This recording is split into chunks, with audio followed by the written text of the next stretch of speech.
Yeah, Cody Parker. So all these people. This is okay. And this is not a spring chicken. Of course, with New Year's coming up, there's one of these things that, you know, we've got our whole New Year's series, and one of them we talked about how to prevent a hangover, but we also know that no matter how much you try and prevent it, many of you will still get a hangover. Because you don't listen. I mean, you should, first of all, if you go out and drink, you always get into trouble, folks. So what today we're going to talk about is how to get over a hangover. Yeah. Well, we're explaining all this today because generally we don't have New Year's Day off because we're doing Rose Parade. This year, no Rose Parade. They didn't like us. No, I have a feeling they're going a little bit backwards. It's politics, and they want more traditional media. Yeah, we're not traditional media. As you know. So anyway. Yeah. So when we're talking about how to get over a hangover, what's the first thing to do to get over a hangover? Well, first of all, you don't drink to begin with. So you have no hangover to get over. That's right. As we talked about in the other piece, though, the funny thing is you can get a hangover from drinking too much caffeine. Mm-hmm. So people don't realize that by drinking a lot of coffee or caffeinated tea, you can get a hangover. Oh, because it can really give you a real wobbly feeling, yeah. So some of the things you use to get over the hangover cause it worse, because you might as well have just got through, use the drinking, folks. But well, don't they tell you to take aspirin? yeah, that doesn't. None of that stuff works. I don't know if that ever helps. Do you think it helps? No, because we're trying this because I'm not supposed to be on his side, but like I keep trying to, I do want to explain that my grandfather was an alcoholic. He could not drink because, my grandmother would have left him if he'd have continued to drink. So he stopped drinking when he was in his 30s, but he basically could not handle any drinks, period. Yeah. So I got to see firsthand about how to handle things. And part of it is let's just say I'm a lightweight and I get drunk really, really fast. Well, she can't drink. I mean, they think, people that think it's funny to give her alcohol, it's not funny, folks. Yeah, so, I mean, when I say I can't really drink, actually, here's part of it is if somebody tells you that they can't drink, believe it. Believe it. Don't sit there and try and get them to drink. Don't try. I mean, a lot of times people think it's funny, but part of it is I've gotten drunk off of chicken marsala. I get drunk off of NyQuil. We don't when we do. But it does knock me out when I'm sick. Yeah, but when we do recipes for cooking without a spring chicken, we use no recipes that have any alcohol in them. Period. She can't do it. So. Yeah, because I can't always be certain that somebody's going to burn it off. Yeah.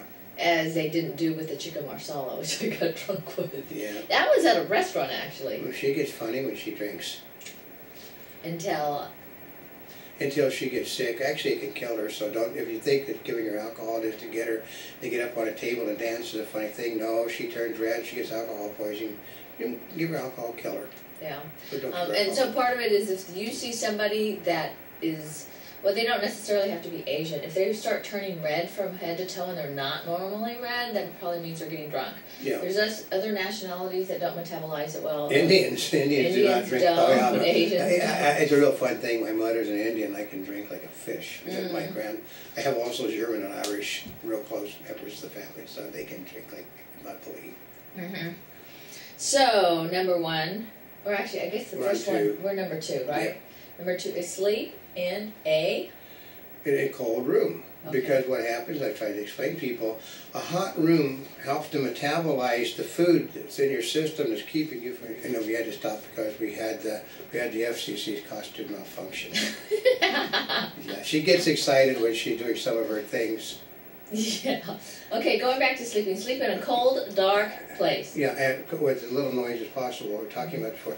What happens is people don't understand that food in your system metabolizes at night. The warmer the environment, the more the food metabolizes. The only thing that's keeping you from not getting drunk is the food that you've got separating the alcohol from, the membranes of your stomach. When it hits that membrane, you're going to go, boys.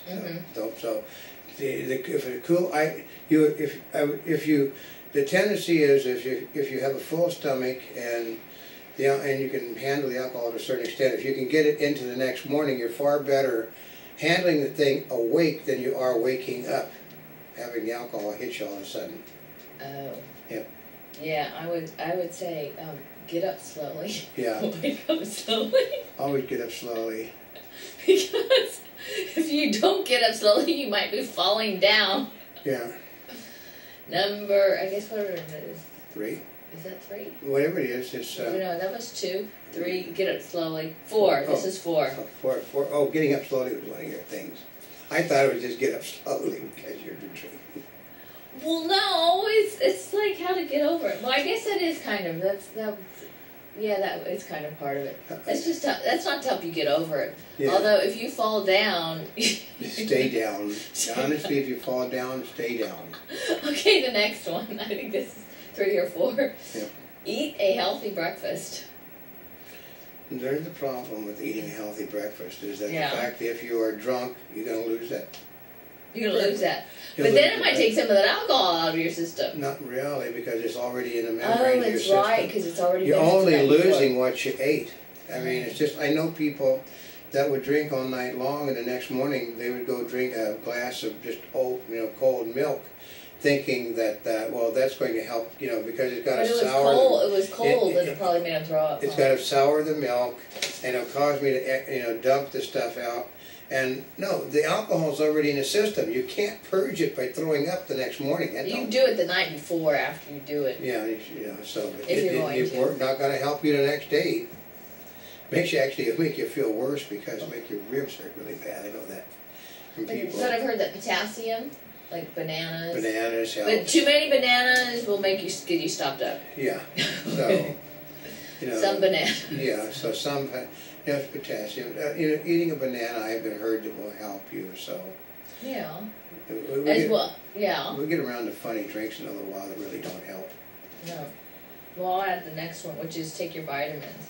Because that's something I know, like for you. Yeah, well, basically most vitamins won't hurt you, and what doesn't hurt you isn't that bad, so. But also you probably, because you don't drink like that every single day, you've also taken some of the vitamins out of your system. Yeah, because I know people that will, that's what I remember, they'll get you vitamin B1 shots for people that have been drinking too much. Oh, the remember B1? that. I remember in the movie industry, they come in and get their vitamin shots to help them get over hangovers. There's That's it, vitamin B1s. Yeah, they had personal people that would do that for them, so. I thought they also use vitamin B1 just to Yeah. help them function better. Yeah, but they in Hollywood they would tend to use something like that so they could move around in the morning. I mean, I knew Errol Flynn folks, and I knew a lot of people in Hollywood that drank a lot. My family's been in business from 1904, so I got It's been a very, very long time. I know. And the next one, 5 or 6, is hydrate. Drink. Drink.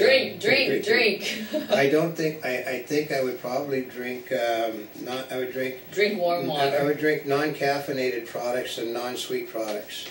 I might, orange juice might not, Citrus probably would help. I would probably take, if I was going to drink something that's fruit green, I'd probably take grapefruit juice. Grapefruit juice. And not cold.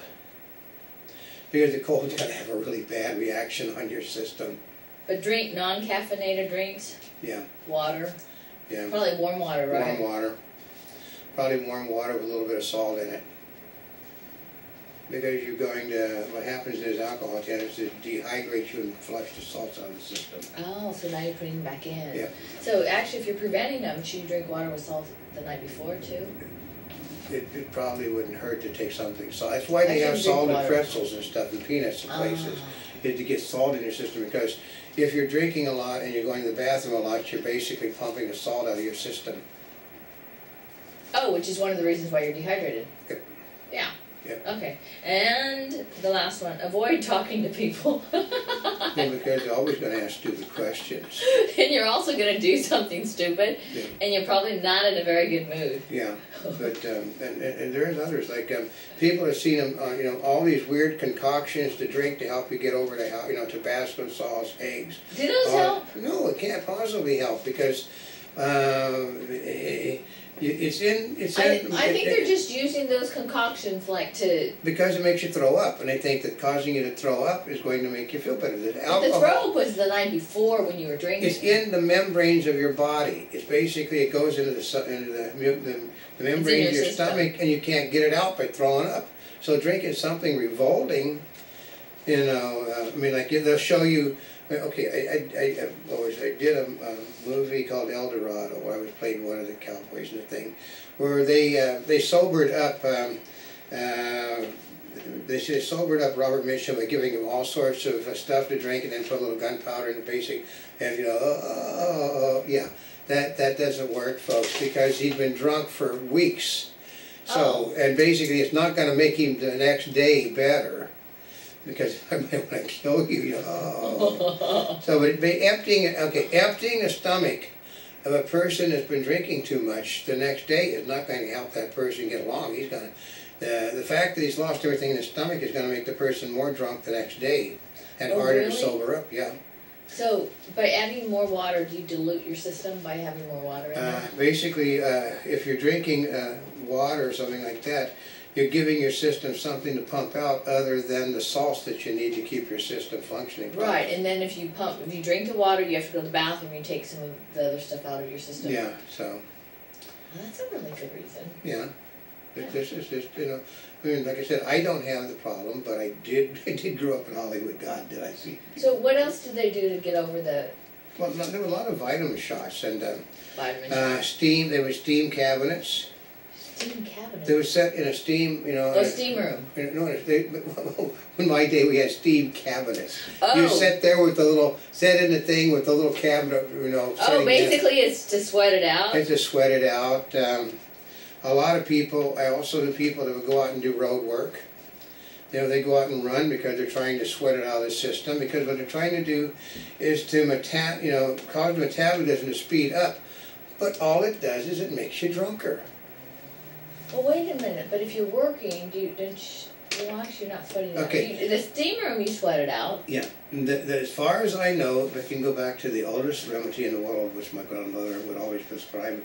It's called a little bit of the hair of the dog that bit you. What, you drink a little bit? You drink a little bit. But not a lot. It takes the edge back off. It takes the edge off so you can go to work. That's, my grandmother also was in the Hollywood community. She would, you know, they'd call her to a set and they say, you know, to Mr. Errol Flynn, you know, do you have his prescription medicine? And then, you know, try a little thing like that, and then a little cup to his prescription medicine. You know, then he'd be up and running again, so, yeah. How does it, now I've heard about that taking the edge off, how does it do that? Basically, it's fooling the system into thinking that the system is still the way it was. You're going to still feel bad. It's called you're delaying the inevitability with a little bit of the hair of the dog that bit you. You're just delaying it. It's still going to hit you. Is that like how to function when you're drunk? Yeah, but all I know, it's better to have a hangover after you're awake and walking around than it is to have a hangover getting up. Because is that, okay, all I can do is prescribe it. When you drink too much and you're getting a hangover, getting up in the morning is like a person watching a 3D movie and, you know, and basically moving to the right, moving to the left, and you know, quickly swish panning with his head. That's going to give you the same feeling. Like I said, I've seen people, you know, get up and drunk. Oh, yeah. So, but, there's really no really good way. This one you can give us your ideas. The best thing is what? To sleep it off. The best thing to do is to sleep it off. It's always the best just to stay in. I heard that the best thing to do is just don't get out of bed. You know, if you don't have to get out of bed, don't get out of bed, because mostly by that time, you know, when you go to bed, you probably dump almost all of the liquids in your body. Because women that drink a lot, they just simply expel all the liquids. So, you know, and the hydrating is when you get up. So drink some more and eat something salty, huh? Yeah, salty helps to help the system because you're expelling everything out of your system. So, but the best advice I can only give is just if you don't have to get out of bed, don't get out of bed. If you have to get out of bed to go to the bathroom, you know, basically have somebody help you. Yeah, because if you're wobbling, you can compound that hangover. That's right. So, that's my German and Irish advice, because I've been around a lot of people in my life that had many hangovers, almost all of them in the entertainment industry. Yeah. And they'd say, have another one. Have another one, yes. I mean, I know people that basically the only way they could work the next day after drinking at night was, like I said, to have someone like my grandmother come onto the set with a prescription. I mean, they'd be wobbling just waiting, and then all of a sudden, I mean, they would be, you know, as soon as they got that, whew, let's go, you know, but it's still going to hit you later on. But hopefully, like I said, all I know is that it's better to fight a hangover off when you're walking than it is when you're getting up out of bed. If you're walking and it hits you, it's easier to handle a situation. But if you're just getting up out of bed, everything you do is going to make things worse for a while. Yeah. That's the end of your list.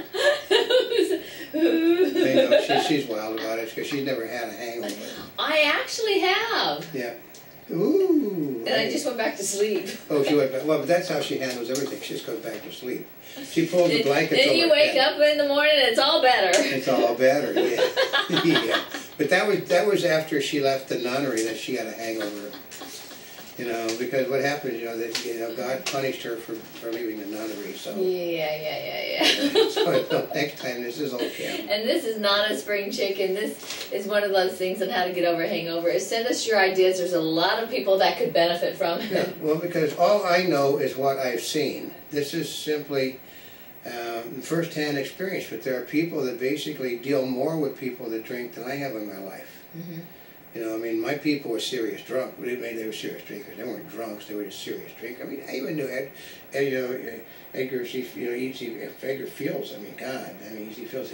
He really could drink. His nose was red and damaged from drinking. I mean, you tell when a person is a real alcoholic, their nose turns red and it gets all kinds of crack of lines in it. So. Oh, I thought that was like right before they were able to have a heart attack. No, W.C. Fields was a classic drunk where his nose was as red as, you know. And it looks like it's swollen on the tip. It's swollen and it's busted. It's swollen and it's got cracks in it and it's, you know, scaly. So. Is that how you know? Yeah, that's how you know you're a real alcoholic person. So. But I mean, this guy could play pool when he was drunk. I would not believe. But I got to see. Well, there are a lot of people that, you know, like, they can still function when they're drunk. In fact, they're more used to being drunk than not being drunk. I know, it's like this commercial they're showing there in a second. You'd have to believe that, you'd have to really be drunk to believe that this one woman in this commercial, it actually had laser treatment. No, his mother and daughter. Yeah, I think it's next time this is old Cam. And this is not a spring chicken. We're here yesterday, today, and tomorrow. And for more information, you can always go to www.montebubbles.net on the net. And wherever you're watching us, subscribe to us, follow us on Twitter. And thank you once again for over 40 million links on the internet.